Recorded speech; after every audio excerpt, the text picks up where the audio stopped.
Hey, good morning, everyone. I can still see 10 people are missing. Let's wait for 2 more minutes and we will start. Yeah, sure.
We can start now. Uh, okay. Very good morning, all of you guys now. So I know today is Monday and you guys have got very minimal time to take rest. We have just come up with a very long session yesterday and within few hours we have this next session lined up. Uh, but today we will be again doing half theory, half coding. Let me tell you what all we have done yesterday. Uh, we started with our Spark concept coding. In fact, yesterday the whole session was more revolving around demos only. I showed you a lot of demo activities, how we do across with that.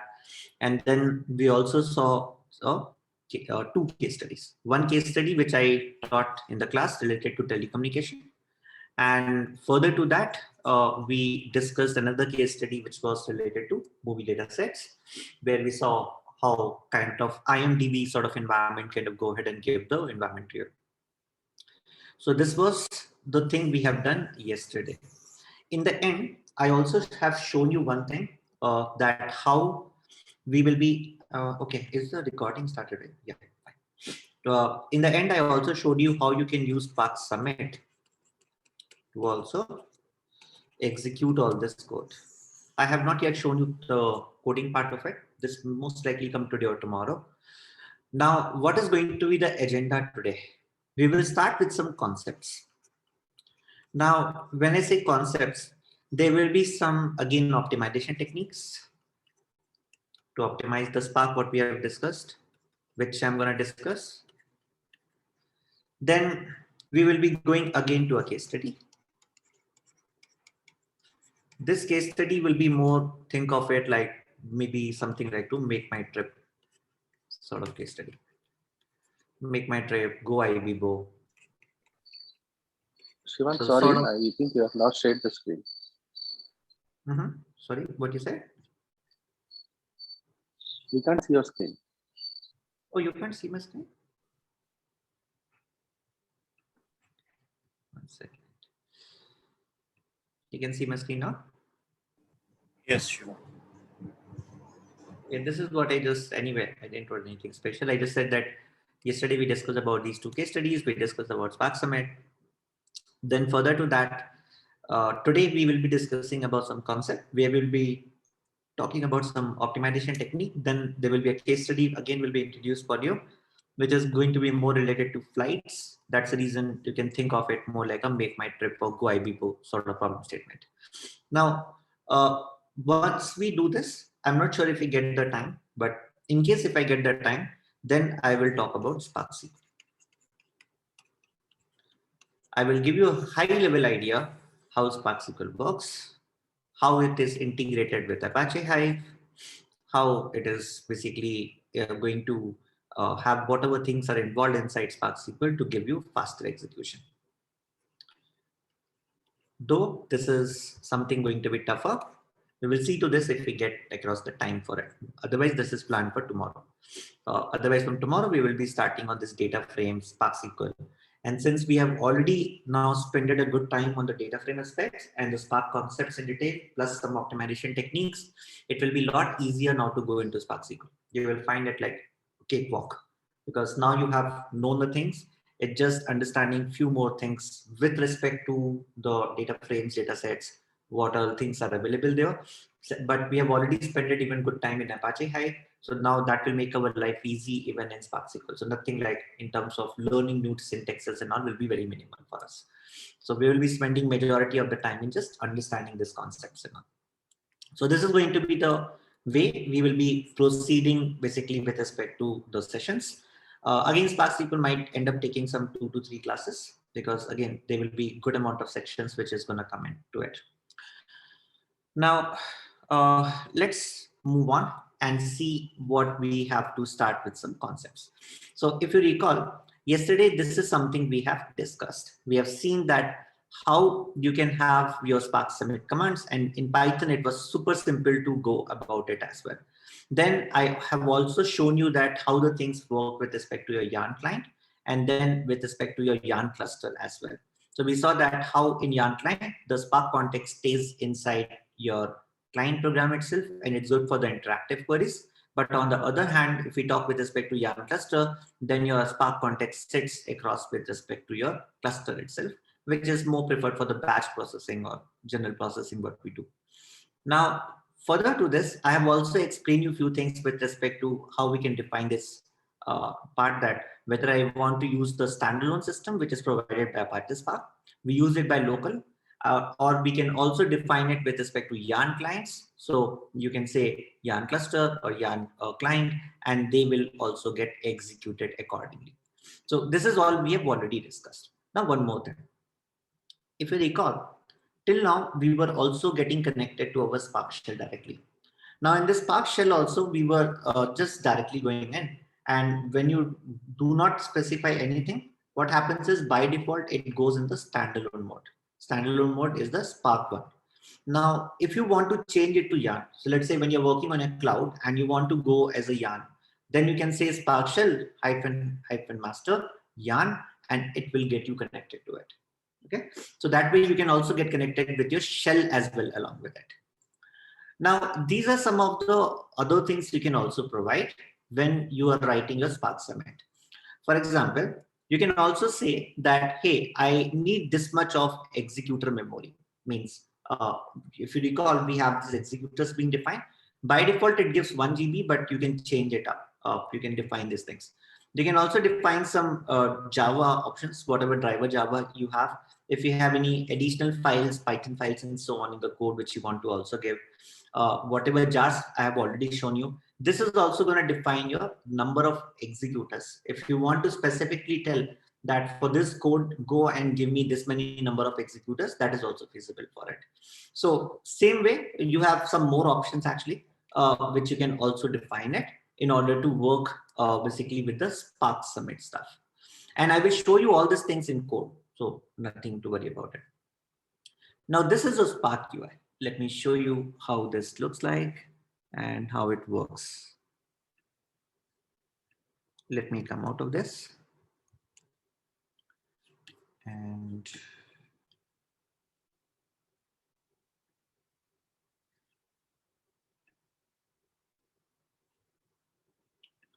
let me get connected to Spark Shell.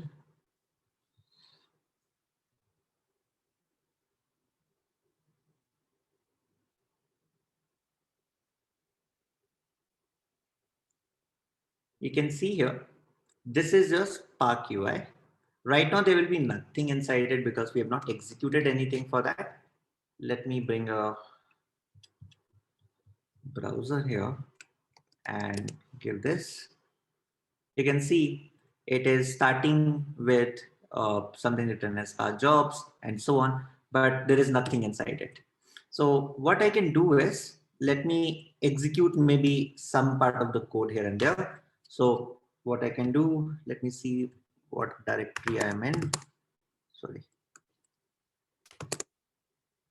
Okay, I can probably give any of the file from here.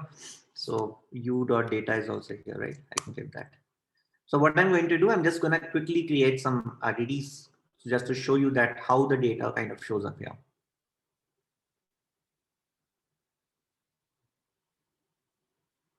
Okay.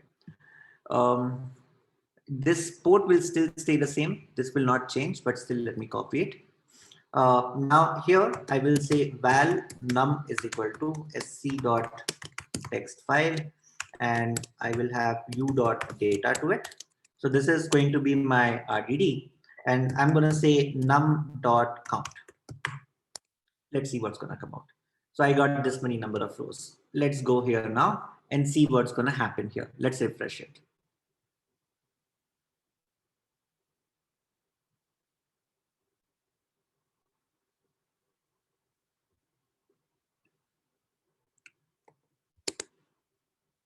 Okay, look at this.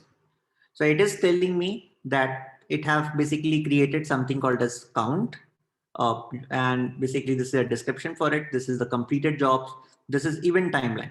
Okay, this basically tells me up that at what timeline, basically in 35 seconds when I executed that, my executor sort of got added at this particular time, and then basically some execution happens and so on. So right now I've just done a small step. That's the reason there is not much. Otherwise, this generally get filled up in the cluster. It's very easy to debug also what's just happened at what time frame. And here you can see it's going to tell you that when you have submitted your job, what was the duration of this? It took some 0.5 seconds, which is good. I have not yet talked about stages in task. This will come in today class. I will explain you what is status in task, which is 2 by 2 here, and stages across for it. So this way you can see all these details as well. You can go inside it, click on this part. Now, if you go inside it, you can see again this detail, go to this description. And here you can see more details about this task. So you can even view your DAG. You can see here the lineage which we have. So you can see this data was there, it got loaded up, and you have just printed out the output. This is if you want to show some additional metrics, like what's the memory on heap and so on, you can also select that. This is an event timeline, which was also showing up at that place, but this is in more detail. You can see here, this is the scheduled delay. It will tell you that, okay, this much time it have taken for basically getting a resource. Because this thing don't make sense when you're doing it on a single machine. But when you're working on a cluster where multiple people are working, you will find it super helpful. Means, if you ask me personally, I always keep this page open when I'm working on some project because I keep on watching it, what's happening. Have I done, even if my command runs perfectly fine, it doesn't matter. I want it to run in an optimal way. If it is not running in an optimal way, then there is some issue.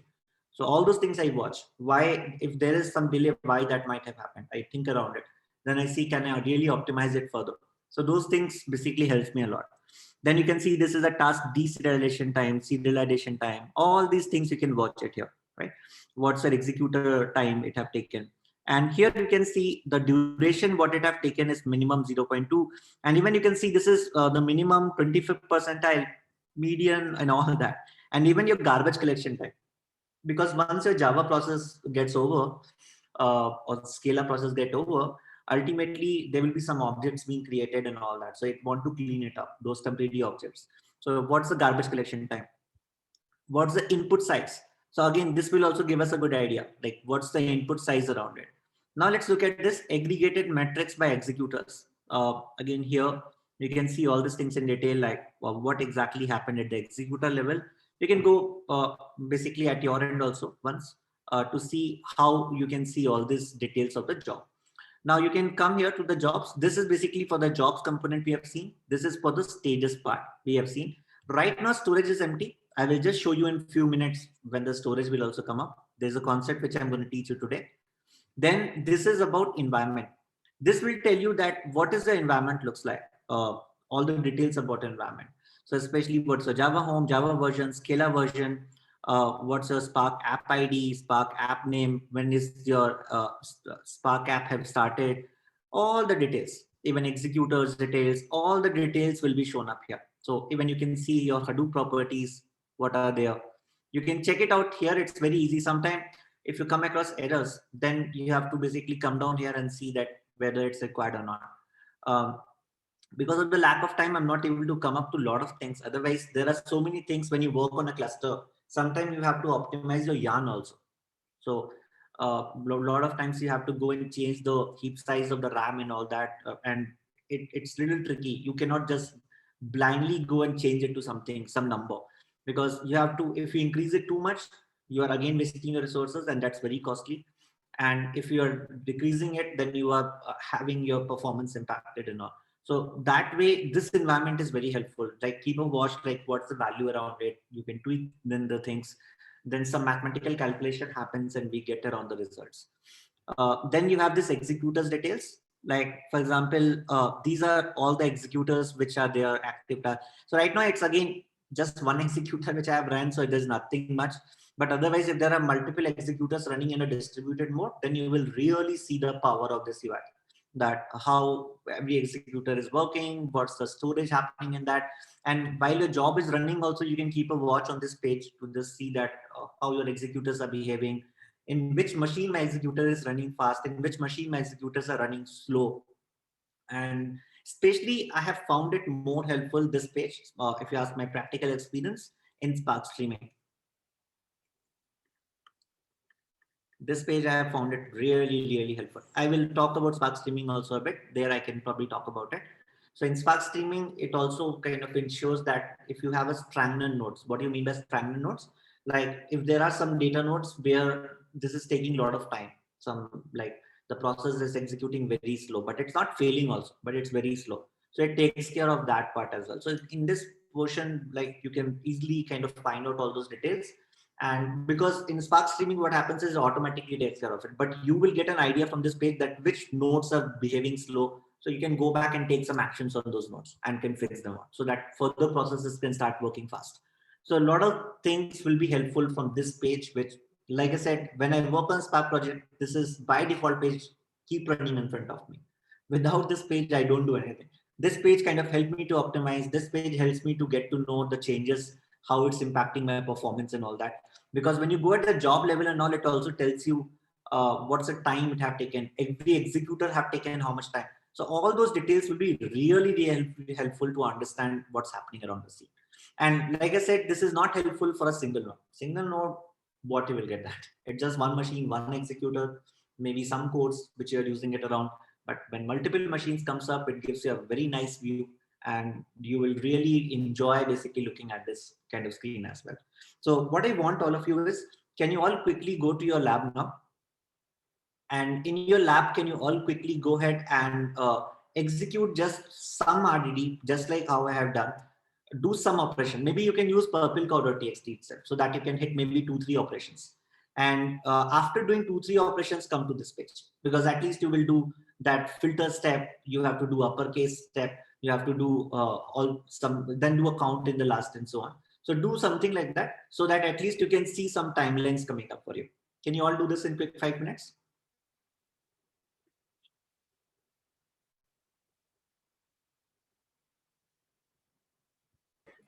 Hey Shivank, is there a command to get the URL?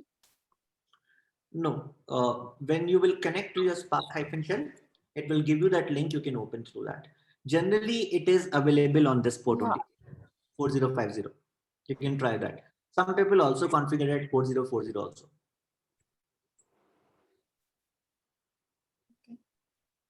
Actually, there's no command as such, but there are configuration files. From there also you can go and collect it. This is just the IP address of my machine. I could have also written it like localhost and then just the port number. So I had connected yesterday itself, so it's gone. You can disconnect and do that today. Let's have a fresh session.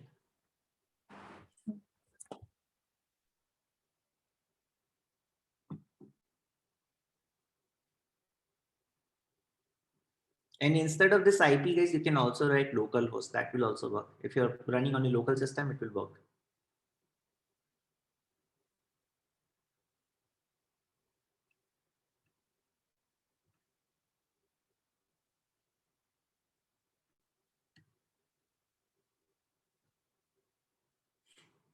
And play around all this. After you execute that, play around all this. Only storage will be empty for now because I have not shown you how to bring the storage here. But other than that, all the things should show up to you. So take your good 5 minutes and ensure that you have gone through all the stages after writing the code. And ask me any questions if you have.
Shiva, does the IP address appear in older versions of Spark also? IP address for the older version means what? You're This using IP Spark 3 point something, right? On the Cloudera box we have it's like Spark 2 something. Yeah, so it doesn't matter. You have to just hit, see, when you're running it, right? It will give you your own IP address. So if you recall, when I connected with Spark-shell, it basically gave me a link stating that this is your Spark UI link. You can just copy that and take it away. It actually doesn't matter whether it's a Spark 2.x or 3.x. It doesn't matter. 3.x have some changes, have some new things brought up, but it's not related to UI at all.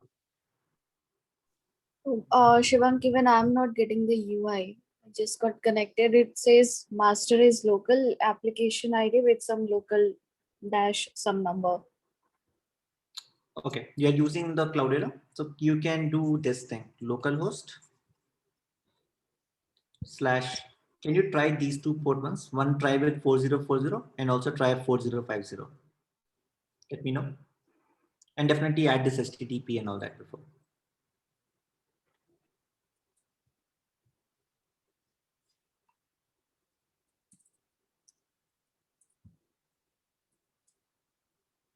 So for Cloudera, 4040 is working, 4040 is working. Perfect. Yes. Then they have configured with 40. I told you, right? Generally, people configure with these two ports.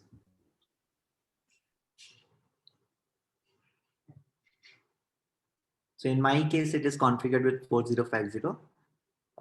That's by default. I didn't change anything. But in your case, it's 4040. And you use localhost, right? Localhost, because I don't know what's the default IP for the computer is. So for you, You can it's also, you can on your get, machine. if, It's okay. this command will give you your IP address also, but not required. Okay. Yep. Because for some people, it'll be 192.168.0 or something. So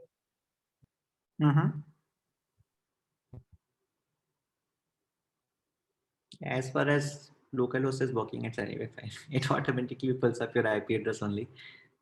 yeah. Okay, just go ahead, Arun, now and look at from the code if you are able to see everything which we have discussed.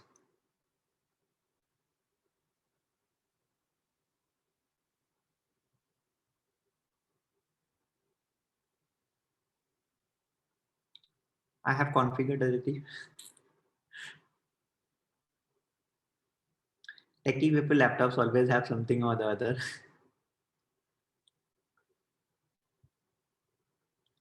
You made it point one. Yeah, I keep on doing a lot of changes in my laptop. If you look at my laptop, it's only filled with all these mysterious things only.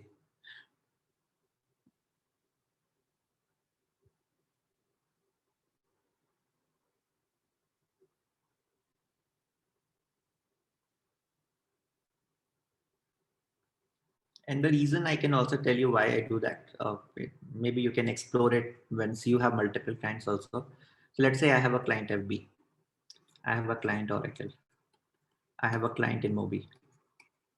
Now I'm coding for all these three clients all together in the single system. I don't have three laptops. So when I'm working on it, I need a different space for it so that I don't interfere with their code, because security also matters for their data. We've signed some agreement and all that. Then again, there is a security issue with these. With these. Now the security matters kind of made me do all these changes. For lab, we have to use same IP or any local host, Shivam? Just say localhost, Manju. Just say localhost. 4040 is working for you.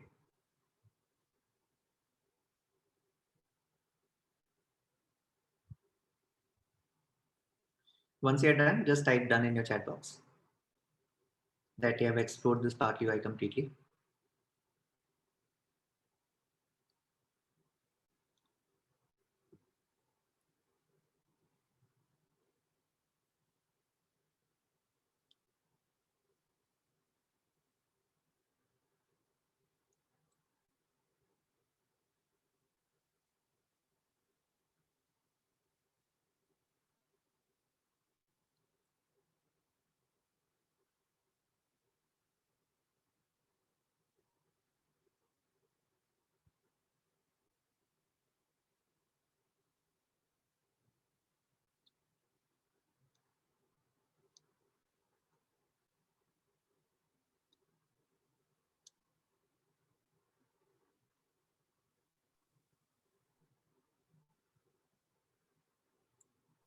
So for the cloud mission, right? So we're not in the we're not connecting from its local, right? We're connecting from our browser, right? So does that still work? No, Right in in- cloud, what you have to do is wherever your Apache Spark is installed, you have to get the IP address, do a if config. It will give you the IP address. Just use that and give the port number.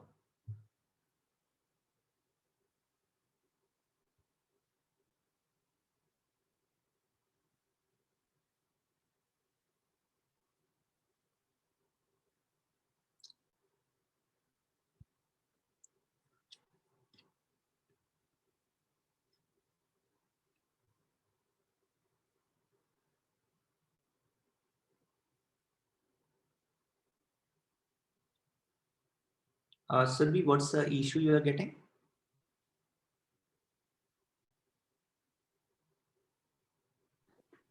None of the ports is working, 4040 or 4050. And I don't No, see the, are you using the Cloudera or what? yeah, Cloudera. On Cloudera, it should be localhost. Arun, can you give the full link which you have right now with you? Just put it in the chat.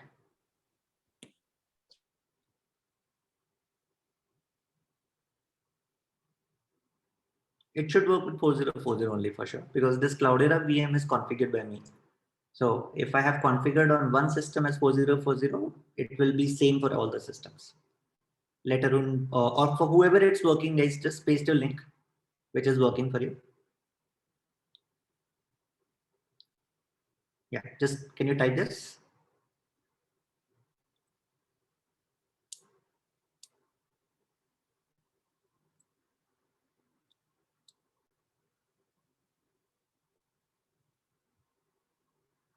And make sure your Spark session is on. If your Spark shell is not on and then you try to open it, it will not work.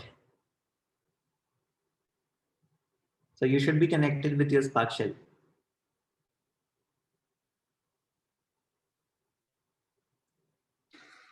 Yeah, I was using HTTPS. It's working now. Thank you. Yeah, you should not do a secure than a local system. Yeah, that was the mistake.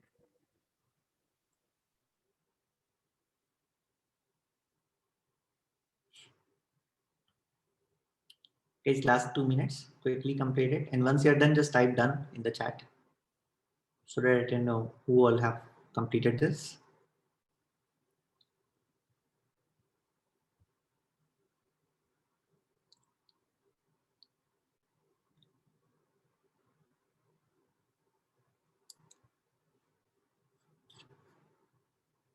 Okay, Ramnath is done.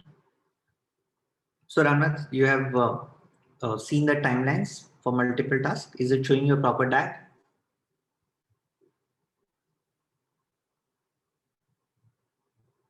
So be so fast you're done. It's not just connecting UI. You have to look at all the things which I have shown you. Yeah, I run count, I ran take 2 commands. Okay.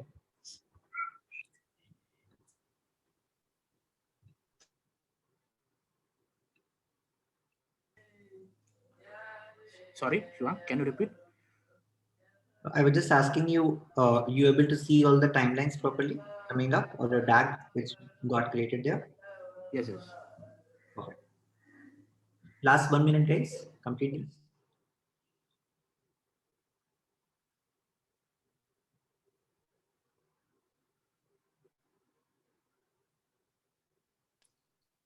Shivank, we should be able to see some output for this, right? Count and take. No, this will give you just a DAG and all that, not the output. Output you should be seeing only from your console. You can think of it giving you metadata In the sense details. storage. Storage I Yeah, have not so yet. input, for input I'm getting, Yeah, for yeah. input I'm getting 186. KB or something. Yeah, just trying to copy paste, just making sure if everything is fine. since it got Yeah, executed so if fast. it's 186 KB, that means it's telling that the file which you have read is of this size.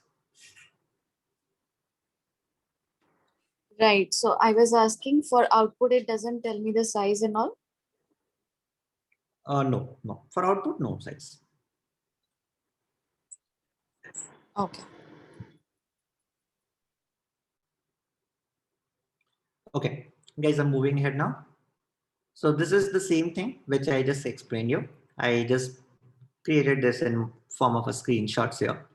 So here, when I did this, actually I ran it on the cloud environment. That's the reason you can see that I had some 3 executors and so on. And even you can see I had like lot many jobs as well at that time. Even when you're connecting with this, here you can also see below when you run it like an application using Spark Summit, you will see something like this also. And here you will show you something like application master. You can go and check all the details for it.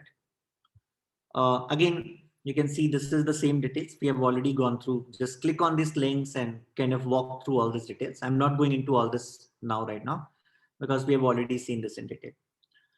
Now, this is about your Spark Summit. I will anyway show you this in practical. That's where it will make more sense now. Let's move on. These are just some configuration settings. I want to show you. Yeah, here also you can see when you're giving your Spark Summit, you can also define it like this. You can say hyphen property file, and you can define some details. For example, you can say, hey, I want to run this on the Spark UI port 4444. I don't want to show it on 4040, but this specific application, because I don't want it to be collided with multiple other applications. That's the reason I would like to have it running on the different port number. So you can do this with the help of hyphen properties files. You can define this and can put all these parameters as well. Even you can define where your Spark master is running. What should be your driver memory? Maybe you can say I need 500 MB. So it's very small. It should be much more. But I just gave you this example right now. This is simple, not required. Yeah, see this part as well. You can also execute the same thing from your program as well. So from your program as well, you can also define, when you are defining your Spark conf, you can say, hey, I'm giving the application name as WordConf. Reason I want to do that because when I go to Spark UI, it's easy to distinguish. Otherwise, it gives a random name to it. Then you can say that, hey, I want to run this on the UI port 4141, another example. And in the Spark context, you can call this configuration. So define this configuration here. And then in the Spark context, call this up. So from your code also, when you execute it, you will be able to, once you execute it up, you have to go to this UI port and can also see that. That's another interesting way. Let me show you the same thing in Scala also. So this is a Scala code. Again, the same thing you can see here. I'm defining my configuration here. I'm saying, giving my app name. I'm saying dot set, give my port UI port number to 4141. And again, in Spark context, just define this as conf. Any question till this step? Okay. Anyway, this is just an explanation of same thing, which I've already given to you. So nothing else required here. This is also, I will show you maybe in code. You can ignore all this. I will show you all this log4j and all this in code itself, which will make more sense. Okay. Now I want to show you one more interesting thing. When you are running this code, you are defining here --num executors as 3, right? And now when you execute it, we can see that it will open, let's say 3 containers, which are like my executors, which we are executing. You can see that inside this containers, we have this executors only. So this is what will be executed for you. So that's what happens visually when you say, hey, I need 3 executors to run on it. Now look at one more time. This is how your RDD is defined, right? That's the first diagram of Apache Spark, which I showed you, that you can always define it like RDD_1_0 means you just say RDD1. It will be sitting on, let's say, 3 different systems and all will have their own part of the RDD, like F1, F2, F3. This is something which I've already explained you. So all these 3 together will be sort of creating this RDD. One important thing here. Let's say you have a my file. Now, you don't want basically Apache Spark to, or basically SDFS to take a call, what should be the size of it. You want to tell it on your own side, like how many partitions it should create for this file. You can do that by just defining comma 3, comma 4, and so on. So after your file name, you can also say how many partitions of this file I want. You can define it explicitly as a developer also. This is a very useful technique, and in fact, very well used into your optimization part. Don't create too many partitions. Don't create too less partition also. You can take the best call. How many basically I should be dividing in form of a partitions here. So you can see here, like I can basically define for my files like this, and it will be creating all these partitions for me. Let me show you another example. This is nothing. This is just SDFS data locality. This basically means that, okay, my file is sitting, so it will open up the executor and run on it where my data is present, so that it need not do a shuffling of this information for now, and it will work for me. So here you can see this will, once this data will come into memory, the same diagram again, the first diagram which I showed you, like your initially your file is sitting into your SDFS node, then your executor will open on the same machine, and then your data will move to your RAM, right? So that's basically the same thing. And once it moves to the RAM, it becomes RDD for us. Now, one important thing, the operation what you will perform on this RDD data, we call them as task. Okay. Now some terminologies is what I'm introducing you with. And once your task, everything is complete, you return the result always back to your driver node, which is a Spark context for you. Now, this is going to be an important concept, guys. I need your complete focus and attention here. Okay. Let's say what I want to do is I want to find out the average word length by letter. Okay. That's what I want to do. Now, in this case, initially what will happen when I set file, let's say it got divided into this many partitions. Maybe I could have written comma 4 also. Now I got distributed into 4 partitions. Perfect. You hit the second line. And let's say you did a split, it got split into actually this should be map, but instead of flat map, let's assume it's map. So now here, once I'm done with this, then the third step is I'm going to say now that, okay, I got my word 0 and I want basically comma the length of them.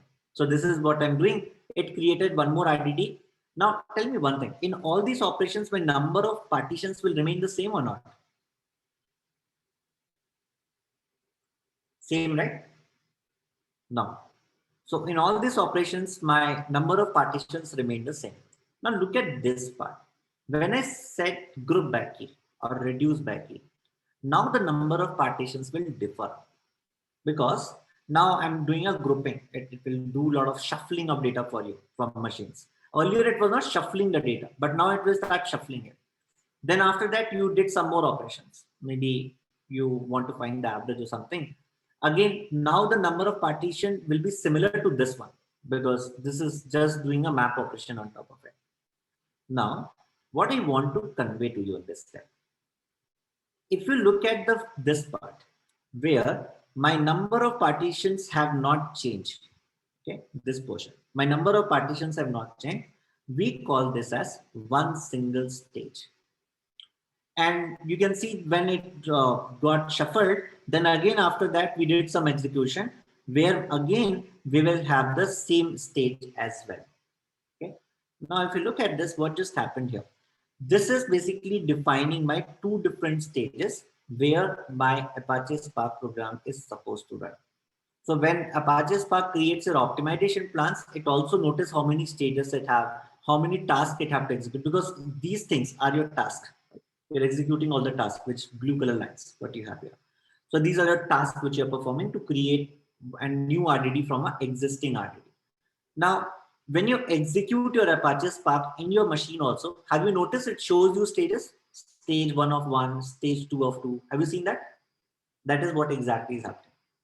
So if in your code, you will have the group by key, reduce by key, you will find more than one stage for sure. If in your code, it's only map and all, you will see that only one stage will show up to you. Okay. So that is how this works. You can see here the same diagram.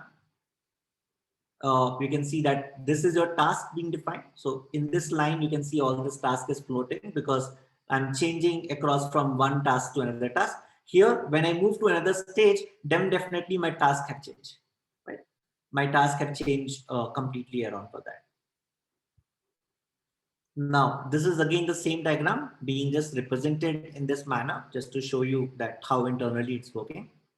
And if I have to represent this, I can say like this also, right? In stage 1, I have 4 tasks. In stage 2, you have 2 tasks. Now, if you recall in Spark UI, I was showing you that I will explain you maybe later. These are some status and tasks showing up, but we will see that in few minutes. This is exactly what I was talking about. So here you can see that basically whatever status and task being created, it will show you in this manner.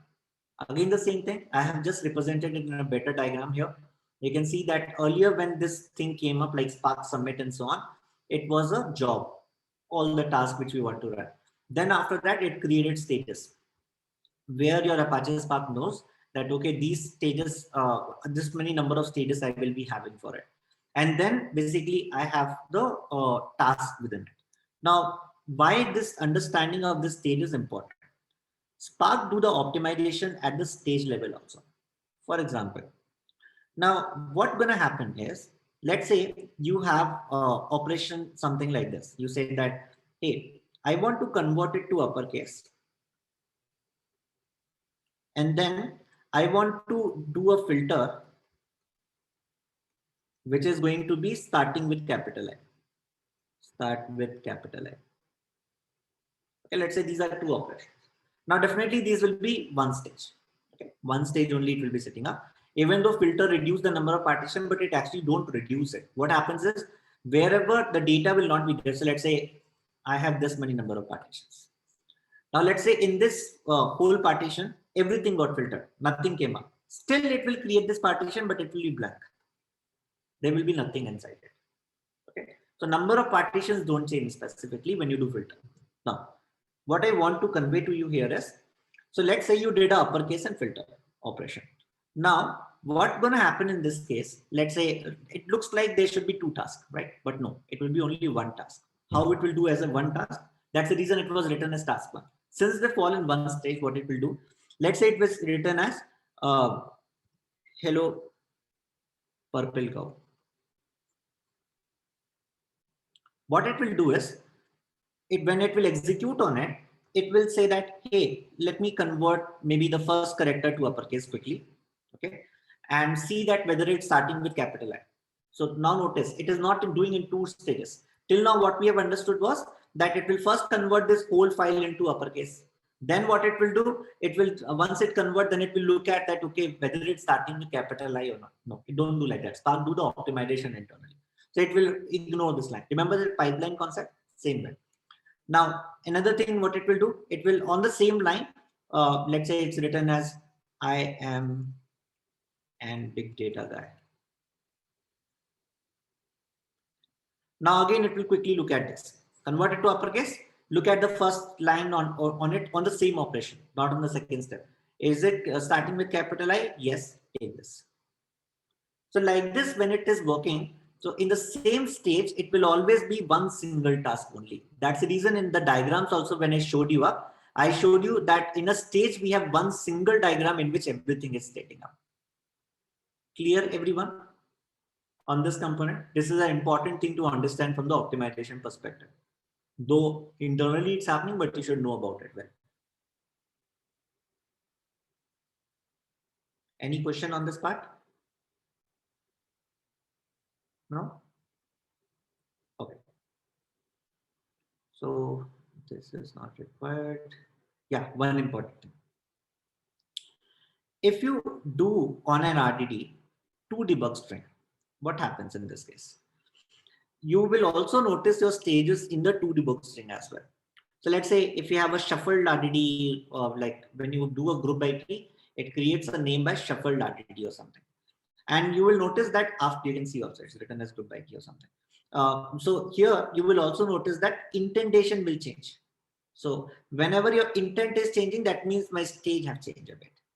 So this also reflects, though you can also see it from the Spark UI, but you can also, if you want to very quickly want to take a look in your console itself, you can also do that by just hitting to debug string, and it will show you the intent format. Same thing you can see even in your Python as well. No difference in it. Now, this is the same thing which I have anyway explained you up. So you can see here, like what gonna happen internally behind the scene when we are doing all this. So you can see all this task will come up. So let's say we will have all these 4 tasks here.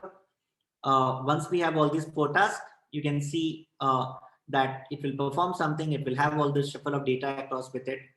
Now, once this is also done, then after that, this data which we have got in our executor after executing all this task which we have, now what it will do, it will start doing the bringing the data by basically because I did a group by key, no, stage 2.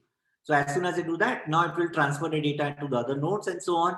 And again, we'll put down all this data across for it. Now the task 5, task 6 results are going to be returned. Maybe I'm writing into my SDFS or whatever, right? And once it is done, it will also return the results back to my Spark context. You can see in this, right? It will just tell it I'm done and my job is over. So this is the internal working of the thing which I just explained you. I'm stopping here for a minute. Any questions from anyone on this part?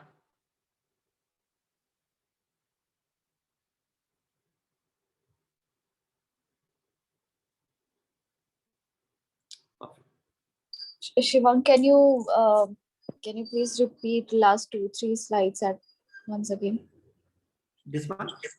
Yeah, the sequence of one task. Okay, sure. So first of all, this portion is clear to you. Let's say I have these stages where I have 4 tasks, which came up from this code, and I have stage 2, which I have these 2 tasks. Now, in this stages, what just happened is, first in stage 1, it have to start executing these 4 tasks, right? Maybe in stage 1, I have 2-3 statements, but I just told you it combine it into one step, just like I gave you the example of uppercase and filter. So what it will do, it will first bring in and start executing your task 1, task 2, task 3, and task 4. Now, from this task 1, task 2, task 3, task 4, you will be getting some sort of output. You will have some shuffle data, some output, right? Some mapper output or whatever output you got. So that I'm putting it up like a shuffle data, means intermediate output what I got from this task. Now, once I got this, then after that, I will start doing this step, right? Group by key, this step, which is your stage 2. Now, once I get this results, 4 intermediate steps, which is sitting into RAM only. Now, since there are only 2 tasks, which is there for group by key and the further map. Now, don't you think in that case, it have to run only on 2 machines? Because I have 2 tasks only now left out. So definitely I need to run it on 2 machines only. So when I'm running on 2 machines, definitely there will be some network transfer of data. That's what is happening. Because earlier I have these 4 machines where I have shuffle data setting. But now because we have just learned that group by key is creating 2 basically partitions for me.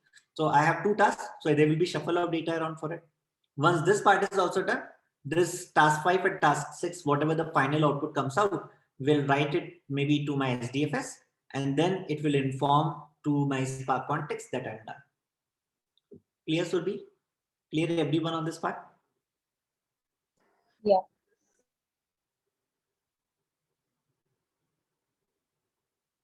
Everyone clear, right? Perfect. Now, this is also one way you can set up your parallelism also. So you can also go and configure your property for parallelism. Let's say for the whole program you want to do, you can say -- property file. Remember I showed you that, and you can define your default parallelism to 10, so that in your code you need not again and again do that. So this thing also is allowed. And these are just the job attributes which I've already explained you while showing the UI. So it's just the same thing. You can see the number of tasks equal to number of partitions, data shuffled between the stages. Yeah, this is also important. This will also tell you that when you have done the shuffling operation, like when you move from stage 1 to stage 2, how much of the data kind of got shuffled? What's the size of the data which got shuffled? So this is also useful information for optimization perspective.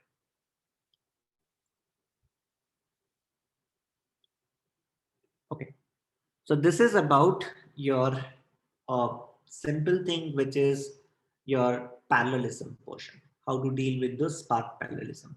Now, one of the last component which I want to talk about is your Spark caching or Spark Persistence, that storage component of it. Now, what is this? Let's say when I hit this command, purple_cow.txt, it creates this RDD. You said uppercase starts with capital I, it created this RDD, all good till now. And once you did a count, it returned the results and you're done with it. You again hit a count after that. What happens? You have to go and again recompute everything, right? You have to go and recompute everything, which is not a good step. Now, maybe I would like to retain some information. Maybe I know that after uppercase, I have to again and again perform. I have to maybe not only for this, but maybe I have to do some more operations on it after uppercase. Maybe I'm not just doing a filtering. Maybe I'm also doing some more other operations after uppercase. So that is how we will do now. So in that case, if I have to again re-execute everything, it's not a great idea. So instead, what I can do is I can use Rdd persistence. What I mean by that, in memory, I can tell to Apache Spark, hold this Rdd for longer. Hold this Rdd for longer. Do not remove it. What I mean by that, look from this example now. So let's say I have this file. Now I'm going to say, let's say text file. I did the uppercase. Now notice what I did. I said rdd name dot persist. What do you mean by that? It means go and cache my data. Means now I want this data to be cached into my RAM. So right now there is no data, but it will mark it. Once the data will come inside it, it will keep it later also. So now what's going to happen? Let's say you hit filter statement after that, all fine. Then after that, you did a count, you got the answer. But now notice what's going to be the case. When you did that, what just happened now? This data and this data got free, but the data which RDD, which you said that persisted, it has stayed into my RAM. Now in this case, when I hit this second time this count, so it will say that, hey, give the result to me. It will ask this, give the result to me. Now, since it already have the data, do it need to go up and ask for the data further? No. Right. So now what happened? It just have already the data, so it will return it here. You do the computation and get the result. So with this, you saved a lot of operational time. What could happen before? You could definitely have saved a lot of time here. Now, definitely, since memory is expensive, do not persist your RDD just like that. Keep this in mind. Do not persist your RDD just like that until and unless you really feel the need of it, until and unless you feel that yes, this RDD I need to again and again reuse it further, then only persist your RDD. Okay. Otherwise, it will eat up your space, and RAM is, like I said, is very expensive.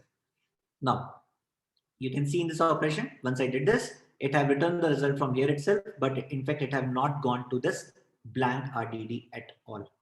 This is the power of persist portion for you. So it increases your time and things for you to get your results. Now, what I want all of you to do, go ahead, hit the same thing in Scala. If you want to use PySpark also, it's okay with me. Do the persist. Once you finish this code, what you are supposed to do is go to your Spark UI, go to your storage, and in your storage now you will see this uppercase RDD details. So it will tell you that, okay, this is eating this much of my RAM and all that. So it will give you all the details. Can you all do that now? So we already have this code with us. It's very simple to write it, right? We have already written it yesterday as well. Just go ahead and do this now.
And once you finish it, send me your code also.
Kartik, so you are able to see in the Spark UI storage. What's the size showing up to you?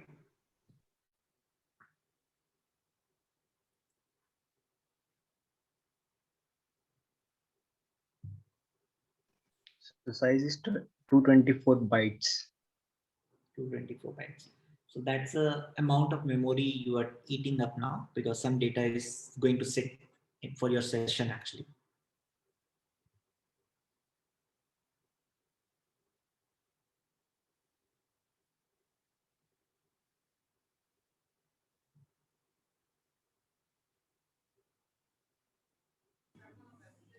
Hello.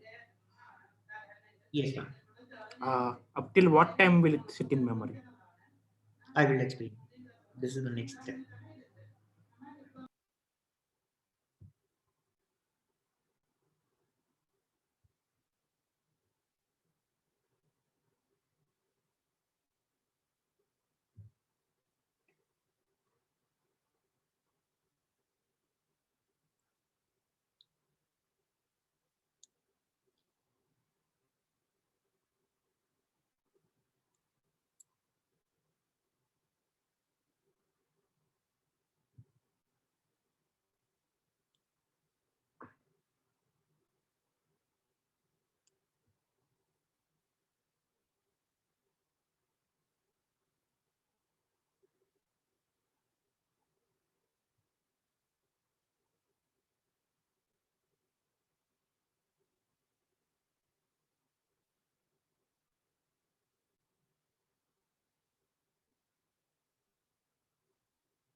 If any of you face any problem, let me know.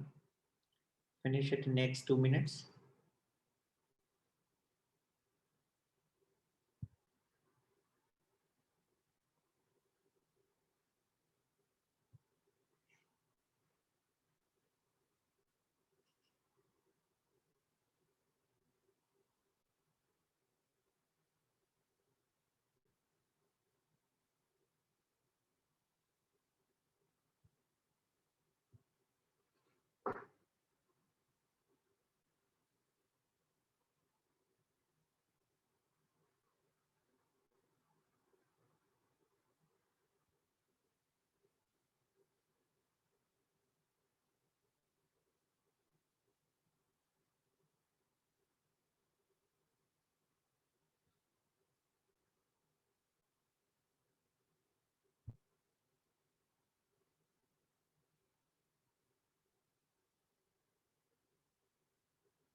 Okay, I can see few done's now. Good at it. So let's go ahead. Let me explain you a few more concepts now. This is actually a very, very important concept for your, again, optimization perspective. So one thing to keep in mind, guys, I need your attention now. In case if you're not able to complete it, you can do it later also. So one thing to keep in mind here is, let's say this is your RAM. Okay. You have your first RDD sitting here. Then you have second RDD which came up here. Let's call this RDD as X. This is Y. And let's say this is Z. Your memory get filled up. And maybe all these RDDs you have persisted. Okay, you have persisted, but with persistence itself, all your memory got filled up. And RDD A wants to enter now, but the memory, it will not find it. Now what it will do? It will remove this RDD, which is the least recently used RDD. So which is the least recently used RDD it will take up and will remove it from a system, and it will bring A for you. So persisting your RDD doesn't mean that it will stick with you forever. It will stick with you till the time you basically needed it. Basically till the time your memory is not getting filled up and you're all working fine across with it. But once you have basically, you have come across a situation where you don't have a space or something, it will go across with your least recently used and will remove that RDD for you as well. That's one important thing. One more thing we could have also done was we could have said x.unpersist. This would have also unpersisted your RDD, means remove this RDD. If you think that maybe by mistake you have done this, you can unpersist it also. That will also remove this for you. Now let me bring a situation for you here. Let's say you are working on some machine learning algorithm. Machine learning algorithms are generally very iterative in nature. Now maybe you have done a lot of steps in your lineage. And maybe you have created an RDD called as X from it. To compute this RDD, to reach to this X, you might have taken maybe from all this lineage across, you might be taking, let's say 30 minutes to do all the steps from here to here. Okay, the computation time is huge. Now, another problem with X is that this X is very huge. Think of it like maybe this is somewhere close to 3.5 GB, let's say. Maybe this object is huge. Okay. Now let's say you have a RAM. Your RAM is of 4 GB, let's say. Okay. Your RAM is of 4 GB. Now in this condition, let's say if you decided to place X into this, and you know that you will be using this X a lot you will be using. After this X, you have like multiple operations which you can do on it.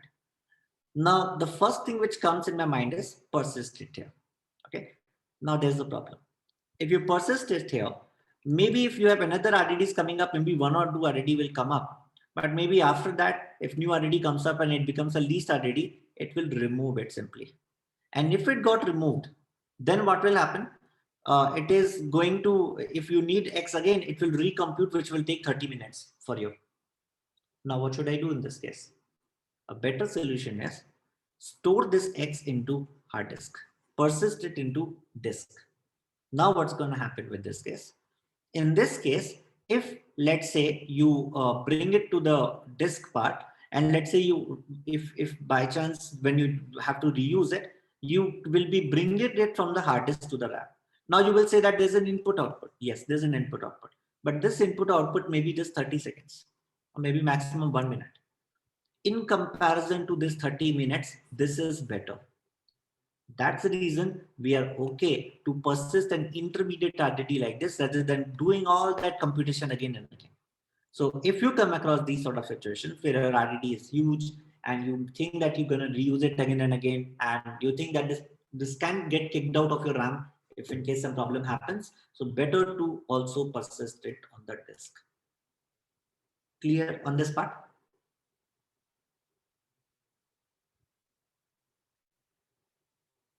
I will show you the code also how you can do that, but for now we are understanding the concept. Okay. So Now is there a limit on the physical size of RDD? No, there's no limit. There's no limit at all. So when I said X, though I have written down in one machine, but don't you think RDDs are distributed? So maybe X1 here, X2 here, X3 here, right? Right. This is actually distributed. This is just a, for example, I have taken it like that. Yeah, makes sense.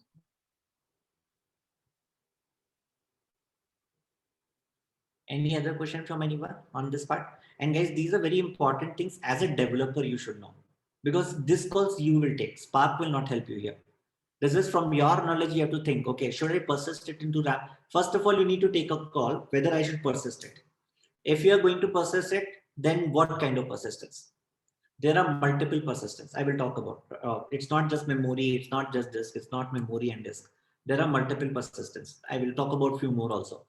So then you have to think about what persistence, and based on that, you have to write your code. So that's the reason understanding these scenarios become important. One more persistence is memory and disk. Memory and disk basically means that, let's say if your memory get filled up, then after that start persisting into disk. Means if you don't have a space to persist, start persisting into disk. So though at the initial level it looks like that this is the best approach, but again you need to think about it, because if you have filled up the memory, then what about the new RDD coming up? You have to also think about them. So based on that, only take a call. Do you think that you have no other RDDs going to come up? Then it's okay. Otherwise, this is just going to like spill some portion in memory, some portion into the disk. Now, how we do this? Let me show you now with diagrams. Okay, this is anyway just the code to explain the same things which I have done it. Now look at this part. You have memory only, which is the default level. You have memory and disk. I've already told you. If they don't fit into RAM, then spill it up. Disk only, I've already explained you. Now, if you have to enable this, see, when you were doing dot persist, by default, it takes the memory. Okay. So it takes memory underscore only automatically for you, and you have to do no settings for it. It works fine. Instead of this also, you could have written it like this also. Some place you will find like this, cache. So cache and persist on memory is set. Okay. Now, if you want to enable anything else, let's say you want to enable disk only or memory and disk. So in that case, what you have to do, you need to first import this storage level. And then after that, when you persist, you have to say storage level dot disk underscore only. Okay. So if when you are doing memory, this automatically get for you. But when you're doing it for something else, make sure to import and then pass it on. That's an important thing to remember when you're doing this operation in the code part. Now, so this is one important thing. Now, what else? Like we have so many things around it. Now look at this one. We also have a serialization and deserialization. If you recall this, I have also talked about, I think when I was talking about Scoop and Hive, I brought this concept here. Like it will convert it to the binary format, which sort of goes into the bytes and it's easy to transfer over the network, right? So it also compresses the space for me now. So this is also another good factor which we can use. Like, but you have to be a little careful around it. So what happens is, let's say you have one RDD X. This RDD size is, let's say, let's say 2 GB. So if you serialize it, maybe this will become X serialized will become 1.2 GB. You will save like good amount of space. So if you think that you want to still store it into memory, but you are concerned about the space, you can just say this part, memory underscore only underscore serialization, SER. So what it will do, it will basically start storing it into lesser space. But there's a problem. When you serialize it, though it saves the space for you, but the problem is practically when you will read it, it have to deserialize also. And that's add up the time. Okay. So that's one thing you have to keep in mind. It will impact your performance while processing, but it will save your storage. So it's completely again your call here that which one would you prefer in this case. Okay. Now, one more thing. Look at this part. Sometimes what happens is, let's say you have one RDD here, one RDD here, right? Let's say you have only one part of the RDD X here. You decided to persist it into the disk. Fine. So in the same system, from this RAM, you stored it. and this is another machine. Now what happens? Maybe this machine is down. In that case, I lost my persistent RDD, which I have also stored into the disk, right? Now you want to be a little more safer. Maybe your RDD is very critical. You know that your clients are going to hit a lot of operations on it again and again. So in that case, you can create one more copy of it in other machine also. We can say, hey, I want to also create a copy in other machine. When you're persisting it in this machine, persist it in one more machine. Means creating a replica copy for me, because it's very critical. If this machine fails, I don't want to go and recompute the X. I want to ensure that this is available for me from next machine. So this you can do by just appending _2. _2 basic, and you don't have _3 supported. It's only for 2 levels. I think in the 3.1 version they have supported it. I'm not sure about this part, but it's basically for 2. So if you say _2, it means that it will create 2 copies, and that's good enough actually. This replica is good enough. Because anyway, both the machine failed, you still can recreate. It's just not a big deal, right? You can still recreate your X, but it's just that it will take time. But it's very typical that both the machines for the RDD side will get failed like that. Now, this I've already explained you, RDD and persist. This is just shown in the same diagram, which I just explained you right now. I need not go over this. Okay, that's it. This is it. So this is about your basically persistence level. Now, one thing to keep in mind, guys, here. Your first preference should always be memory only whenever you are persistent, which is a good step to go for. Now, choosing _2 or not is your call, depending on how critical your RDD is. Your second step should be, if you're not able to do that, then start thinking about memory _only serialization. Though deserialization adds up to the time, but still it is going to be faster than doing the input output operation. When you store it to the disk, then basically you have to take that call. Then after that, you only have to start thinking about other things. Then you can start thinking about whether you want to go with disk only or memory with disk only, up to you. But definitely your first thought process should be only related to this. Keep this in mind. Everyone clear with this? All these optimization techniques which we have learned today?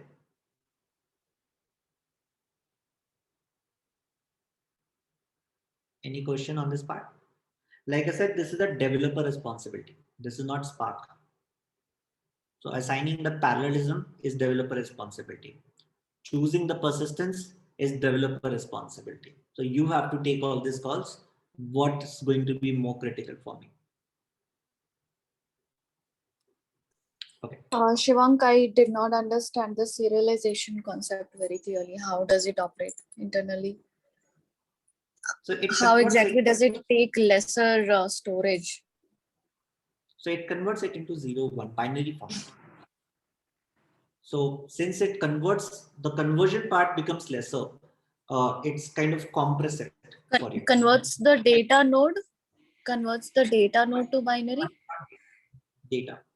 It compresses it. I don't know if you have done a course on computer organization in your computer science, but you might have learned some compression techniques, what it follows when you send the data in bytes, something like this. So let's say everything, as you know, in computer is defined into 0, 1, right? So let's say my some data is written like this: 0, 0, 0, 0, 1, 1, 1, 1, 0, 0, 1, 1, 1, 1, 1, 1, like this. Okay. I'm just giving a very vague example just to give you an explanation how this compression can happen. So let's say instead of reading this, which is 4 bytes, can I write it 05?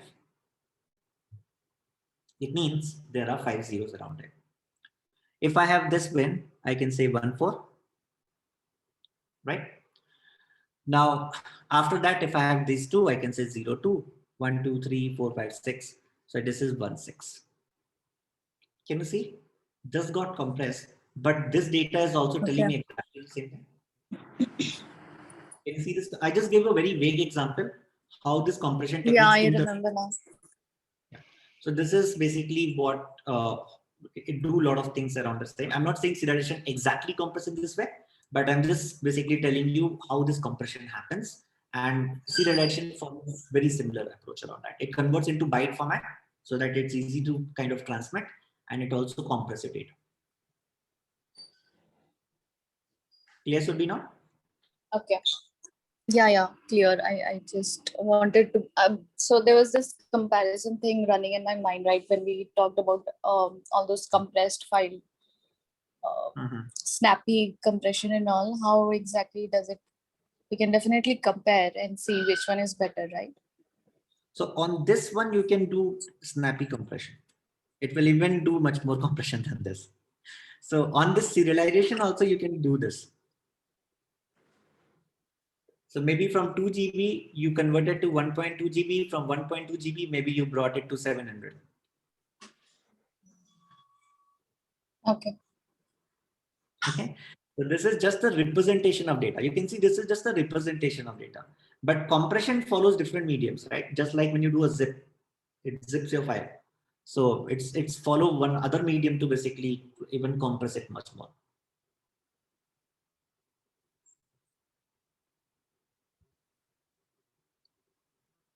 Everyone clear on this part? Shivam, can you please explain memory only to the concept? Which one? Memory only, like 2 or 3. What is that? Can you please explain once? So this is simple. Let's say this is my machine. This is another machine. This have its own RAM. This have its own RAM. Okay. Let's say I have a X here, which is sitting on this machine only. Now what I'm saying is, hey, or maybe X1.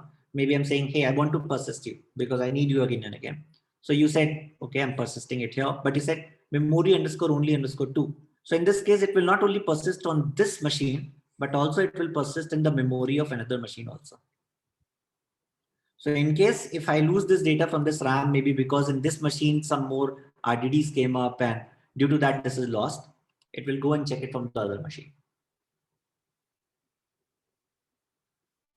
It's like replication. Yeah, it exactly replication only. Okay.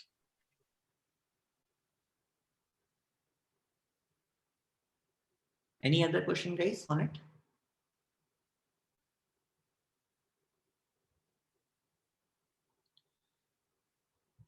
Okay, let's work on the case study. All of you open your labs now.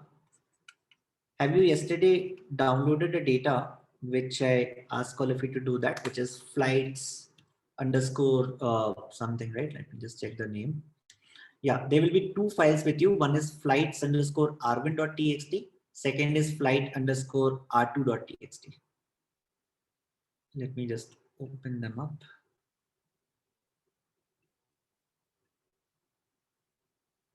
So this one, okay. So let me explain to this problem statement first. What is exactly happening? The data set looks very similar to IMDb, but the problem is little different. Here, you can see that I have an ID of the flight, and this is the name of the flight. So this is flight ID, this is flight name. I have another flight, which is going to be ID of this, this is the user ID who have done some rating for this flight. Then I have this flight ID, which is available to us. And then this is the rating being given by that particular user. As you can see, data set is very similar. But the problem is what I'm looking forward in this. If you have seen a lot of times this Make My Trip or these companies, what they do is they show you that these are the award winning flights or these are the top flights with me. So I need the flight names whose ratings are more than 8 or equal to whatever. I leave it to you. So this is what I want, so that maybe I can show on the right hand side. Sometimes this sort of ads comes up, right? Or maybe you have seen this, right? We are second flight or something like that, rated by this company, or maybe there is a flight authorities and all that. So how they get all these ratings across and all that, right? So when they do this advertisement, they have to do the right advertisement. Nobody can go and say that, hey, we are number one in this case. So how they are able to come up with this? So maybe they have created a criteria that, okay, I want greater than 8 rating flights name only, and maybe I would like to publish those results, maybe on Make My Trip. In fact, I've seen that a lot of times it shows up like this. So that's the reason I created this case study for you. So can you go ahead and do this operation now? You have these two files already uploaded in your Google Drive yesterday. You must have downloaded it. And what you are supposed to do is on these items, since we have already done this similar exercise yesterday, you should be able to hit this well now. Okay, that's the expectation. So maybe in the starting, I will give you 10 minutes to solve. Think about a solution, think about how you will approach this up, and then after that, we can start discussing. And guys, be a little quick on this because we have done, you can, if you want, you can look at yesterday's solution. I've already given you yesterday's solution, right? Movie.scaler. Look at the yesterday's solution so that you can very quickly bring up some of the code from it, because initial code will be very similar.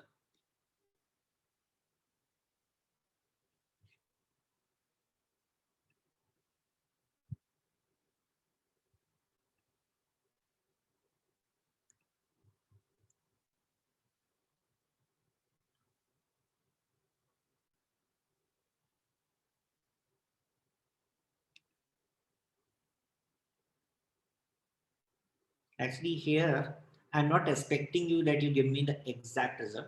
Reason being, I would like from the reason even I'm teaching this case study is because I want to teach you a new concept here. But at least at an initial level, I want to see how you will approach this.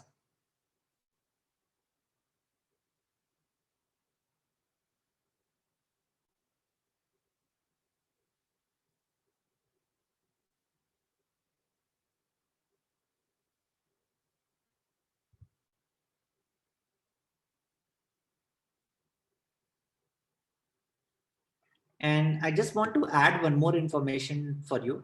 This flight underscore r2.txt is, let's say, a very small file. This is a very, very small file. And that's obvious, right? There are some 21 or 30 total flights what we have overall. So let's say this is a very small file, but flight underscore r1 is a very big file. Okay, just adding up one thing for you.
Shivang, I'm having issues connecting to the internet on the VM. I even restarted it.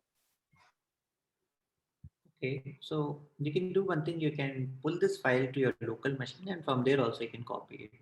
It's a small file anyway. Okay. Otherwise, try it on the lab in case if that also do not work.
If anyone have complete, let me know.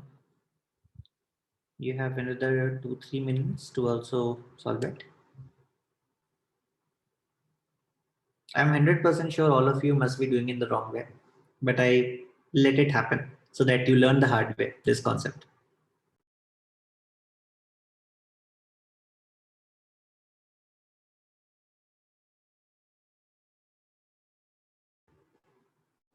Though it is sounding like an exact yesterday problem, but this is not. And that's the reason this case study is in front of you.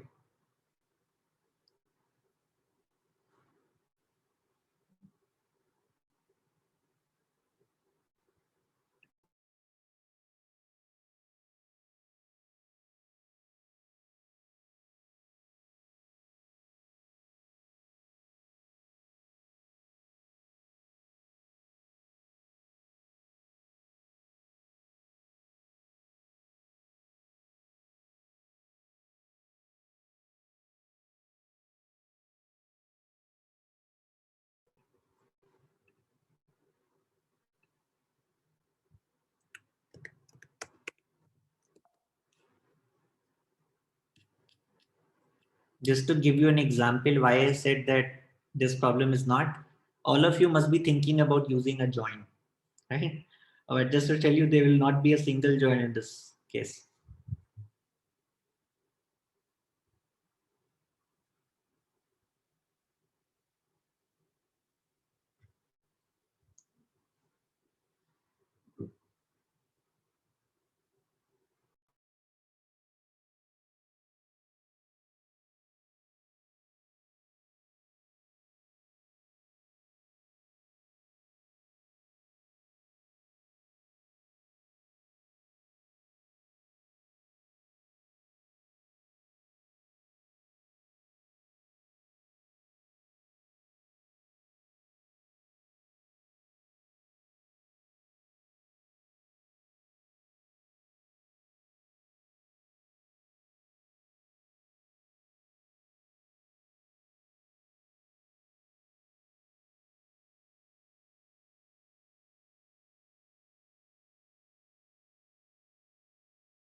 Last 2 minutes.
Okay, let me explain you this now.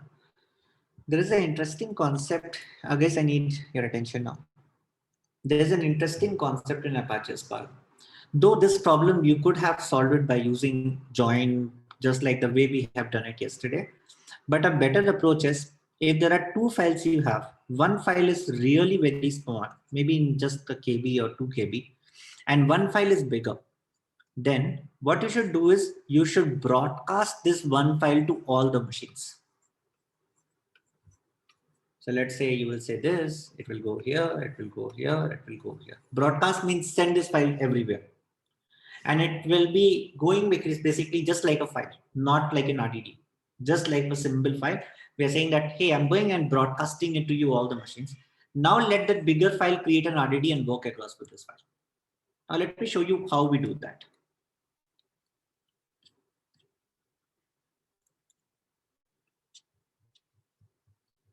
You can see here, I did a join search in this file, which I'm going to show you right now. And you can see there is no join operation in this file at all. The reason was broadcast. So since we are using broadcast, we don't need to perform any join. We can simply use it just like that. Now look at this, what we are going to do to perform these operations. To start with, you can see here, I'm just reading this file, which is nothing but my flights underscore RT r2.txt. And I'm saying get lines. This is Scala way of reading the code. There is no Apache Spark here. And once you have read this lines, because it's comma separated, just I've written a simple for loop because it have 21 lines inside it. I'm splitting it with comma. And if the field's length is greater than 2, because I should have two values, right? One is your flight ID, one is your flight name. So in that case, just basically convert it like a key value pair. So you can see here, I'm just making it fleet 0 to int, which is going to be my flight ID. And this one is my flight name. So let's say flight ID 1 is mapping to, let's say, Air India, right? Let's like this. So once I've done this, so I created some key value pair, which are just 21 values, because if you look at my original data, which is this, I have only 21, right? So you can see here, 1 map to Air India, 2 map to SpiceJet. So I got some key value pair, and those key value pair is what basically we will be broadcasting it now. So now what we will be doing, so this you can see that I'm writing a for loop. I got this flight carriers, I got this key and value here, and this flight carriers which we have created above, I'm just gonna say sc.broadcast. So broadcast is gonna send it to all the nodes which we have in my system. Now, once it is done, now the further steps are similar. So now I have created flight name dictionary, which is the broadcasted one. Now everything is similar. I'm calling my flights underscore r1, created an RDD out of it. I'm doing the average. So you can see I'm doing a comma 1 for it. I'm doing all this reduced by key operation. I did a flight count and all that, right? So this is the average computation, which we have already seen yesterday. So I got my average values like that. And now what I'm doing is I'm doing a filter to see that where my x underscore 2, because that's my rating, average rating, which I have got, which is greater than 8. So rating 8p is what I have got now, which have basically now the rating, which is basically greater than that. Now, once I have it, now what I will do, I will do a map on this. And when I'm doing a map for it, what I'm going to do, I'm going to say flight name dictionary. This is the one which we have broadcasted. I'm saying that take up my first value from it. Okay. And basically with respect to that, just map it with my second value, which is not with respect to flight name dictionary, but return it with respect to this. What I mean by that, think like this. So right now my data will be like this coming up in ratings underscore 8p. It will be like this. So it will be, let's say, flight ID 1, comma, maybe my basically whatever, right? Some rating 3.0. Sorry, 9.0, because it will be greater than 8 only, right? So let's say flight 1 is this. But what I want in my output is, I want, instead of flight 1 written, I want Air India. Air India, right? I want like this in my output. So what I will do, because I've already created this as a dictionary, my dictionary was 1 map to Air India. 1 map to Air India. So what it will do, this x dot underscore 1 is 1 only. So it will say that, hey, go check my dictionary. What is the corresponding output for that? It's Air India. So replace it with this. So whatever your value is, replace it with that. Because it was a smaller data, I have just broadcasted on all the machines. It's available as a key value pair for me. I simply just updated this value and that's it. I got Air India, 9.0. Like this, I will be getting my output. Any questions on this now?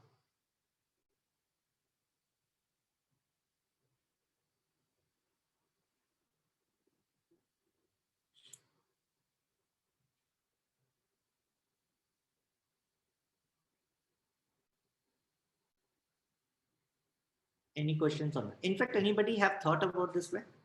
I think no, because I've not taught this, but that's the whole reason of bringing this case study in front of you.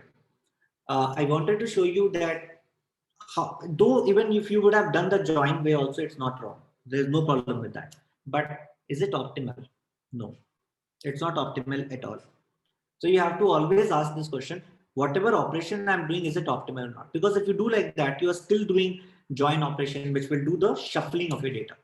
But if it's a small size file, which is just going to take 1 KB or 2 KB, better to broadcast it.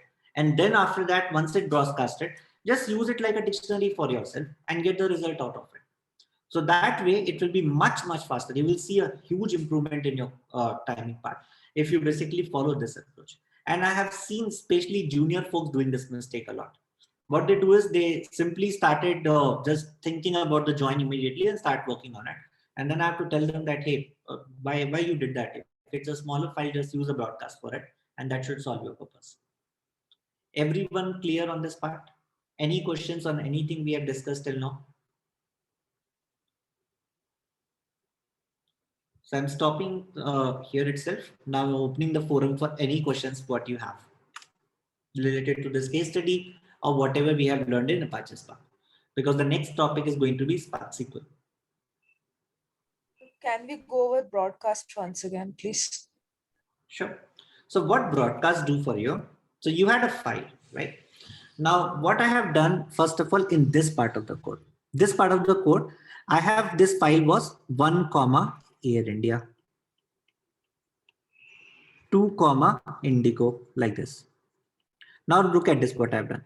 I'm saying that first split it with comma. I split that. Then I'm just taking whether in my line I have 2 records or not. This is just a quick check, just to remove the corrupted data. And then what I'm doing is I'm saying field 0. Field 0 is what? 1, right? Field 0 is 1. And then after that, I'm saying map it to fields 1.2 string. So what I'm saying is make it like this: 1, Air India. Make it key value pair. 2, Indigo, and so on. Now what you are doing, once you got this result, you are just taking this value of basically this flight carriers which you have created here. This flight carrier, you are saying broadcasted. So what will happen? These are nothing but, since I have only 21 values, don't you think these are just 21 key value pairs? Nothing other than that. Since these are 21 key value pairs, they are telling that I'm sending these variables, all these 21 values, to whatever nodes I have. So let's say if I have 1,000 machines, all the 1,000 machines send this values. Later, this only stays for a session. Once the program will execute, it will go away. So that's the reason, since it just and 21 values is how much? Maximum 1 KB, 2 KB, 3 KB, not more than that. So I can say, hey, let me send it to all the machines what I have and broadcast it. Make this value available, that okay, in this machine also, this key value pair is available. So once it become available, now once I started working with Rdd, this portion is clear. Why I did this? Yes. Yeah. So since I broadcasted it, since this key value pair is available for me, I started using it. That's it. So this broadcast is really helpful when one of your file is smaller and you don't want to perform the join operation. So Shiva, so at what point would broadcasting be a bad idea and going back to join would be optimum? There is no hard and fast rule, but generally if your key value pairs are, let's say, if you know that it's strictly not going to be beyond, let's say 1,000 rows or something, till that point it's okay. Don't go beyond that. Means it's again a thumb rule which I generally follow, but if your values are like more than 1,000 or something, then probably go with your other method. Okay.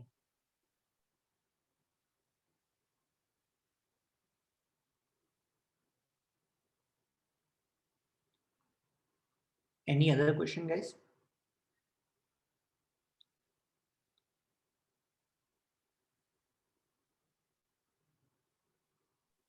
Can you post this code in Google Doc or somewhere? You can, but in this example, persistent would have not made sense, right? Because I don't have any RDD which I'm probably gonna reuse here. That's the reason in this example specifically, it was not useful.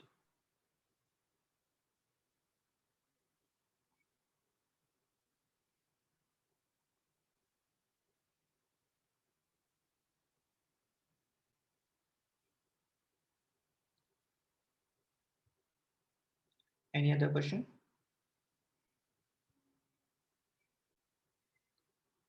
Okay, so we have come a long way now, guys. We have started with big data. We went to Hadoop. We saw in Hadoop all the concept. We talked about Scoop. We talked about Apache Hive in detail. We went across a NoSQL DB like HBase. We saw now Spark Core, which was the critical component of Spark. Now, we have covered almost everything with a lot of case studies around till now.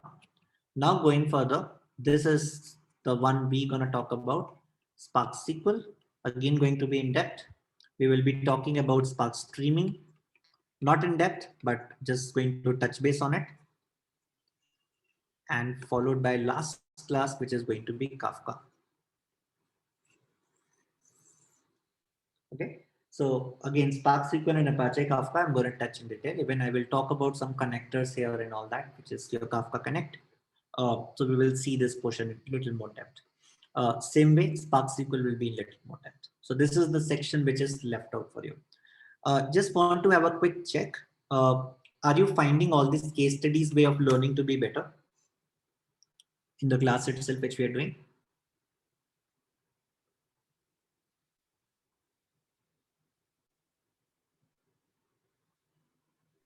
Yes. Yes, Shivank. Perfect.